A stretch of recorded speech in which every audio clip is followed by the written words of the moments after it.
मुझे इतना हंसी आ रही है। आतिशी जी का आज सड़क पे आना, उन्होंने ये सिद्ध कर दिया है कि अरविंद केजरीवाल बिल्कुल नकारा मुख्यमंत्री थे। प्रार्थना करूंगा खड़गे जी जल्दी स्वस्थ हो जाएं। जिस परिस्थिति में उनको माइक पे खड़ा किया गया था, हाथ पकड़ के, मुझे ऐसा लग रहा था कि हम तुमको जाने नहीं देंगे, तुमको अध्यक्ष बना दिया है तो तुम्हारा वसूल करके रहेंगे। धीरे धीरे अभी लोगों ने उनको भाड़े पे बुलाना भी बंद कर दिया। मुझे इतना हंसी आ रही है कि जो लोग 4 साल और 8 महीना सोते रहे, वो अब जाकर के दिखावा के लिए सड़कों पे आ रहे हैं।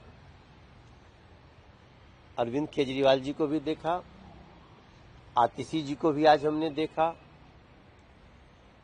तो आतिशी जी का आज सड़क पे आना, उन्होंने ये सिद्ध कर दिया है कि अरविंद केजरीवाल बिल्कुल नकारा मुख्यमंत्री थे, क्योंकि अरविंद केजरीवाल तो मुख्यमंत्री रहते सड़कों पे आए नहीं।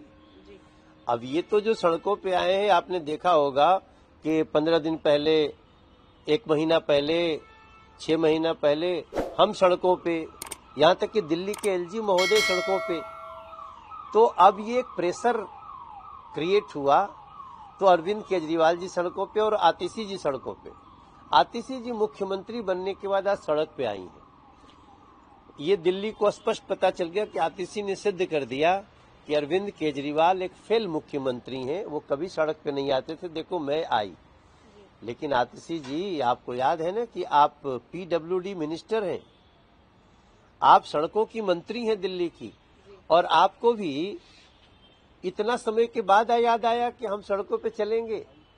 तो ये जो आप दिखावा और छल भ्रम कर रहे हो दिल्ली के साथ, कोई स्वीकार करने वाला नहीं है।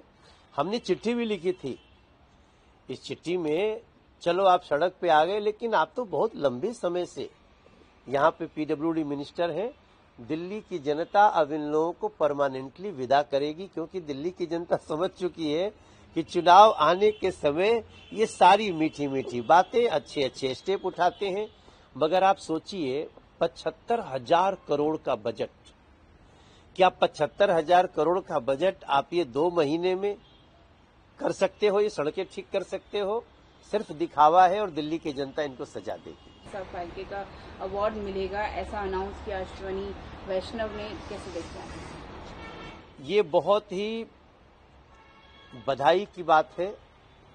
मिथुन चक्रवर्ती एक बॉलीवुड में, भारतीय सिनेमा में एक युग का नाम है, और आप लोग और हम लोग तो, कई लोग दूर से जानते हैं मिथुन दा को, लेकिन इंडस्ट्री में मिथुन दा जितना चर्चित रहे स्क्रीन पे, जितनी बड़ी बड़ी हिट दी, जितनी अच्छी एक्टिंग करी, उतना ही ज्यादा वो सिनेमा के कर्मियों में बहुत लोकप्रिय है।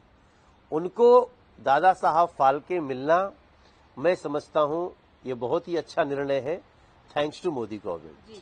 उन्होंने जाते जाते भी ये बोला कि चिंता मत करो, मैं अभी नहीं मरूंगा जब तक पीएम मोदी को उनके पद से नहीं हटा दूं। उसके बाद आज एचएम ने भी ट्वीट किया कि आप अपनी पर्सनल हेल्थ सिचुएशन में भी आप ऐसे पीएम के लिए बोल रहे हैं। इसका मतलब दिख रहा है कि आप कितनी नफरत पाले बैठे हैं।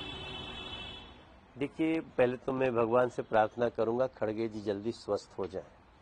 जिस परिस्थिति में उनको माइक पे खड़ा किया गया था, हाथ पकड़ के, मुझे ऐसा लग रहा था कि हम तुमको जाने नहीं देंगे, तुमको अध्यक्ष बना दिया है तो तुम्हारा वसूल करके रहेंगे। इस तरह से लोग पकड़े हुए थे। और उन्होंने कल एक बहुत बड़ी बात कह दी। उन्होंने तो ये भी कह दिया कि कांग्रेस आएगी तो आतंकवाद आएगा, भ्रष्टाचार होगा। उन्होंने, अब चूंकि उनका स्वास्थ्य ठीक नहीं है, इसलिए उनके किसी बात को हम गंभीरता से नहीं लेना चाहते हैं, लेकिन उनके मन का नफरत तो दिख रहा है मोदी जी के प्रति।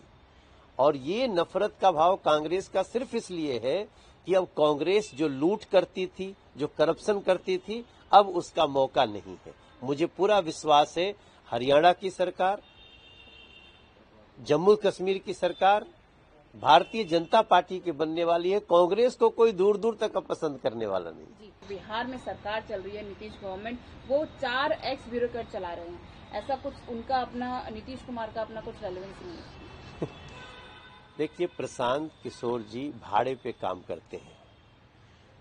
वो पहले पैसे लेकर के प्रचार करते थे, धीरे धीरे अभी लोगों ने उनको भाड़े पे बुलाना भी बंद कर दिया।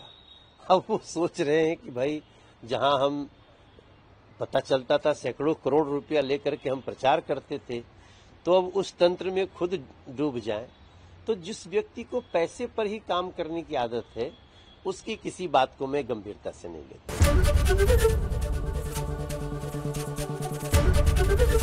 एबीपी गंगा, खबर आपकी, जुबान आपकी।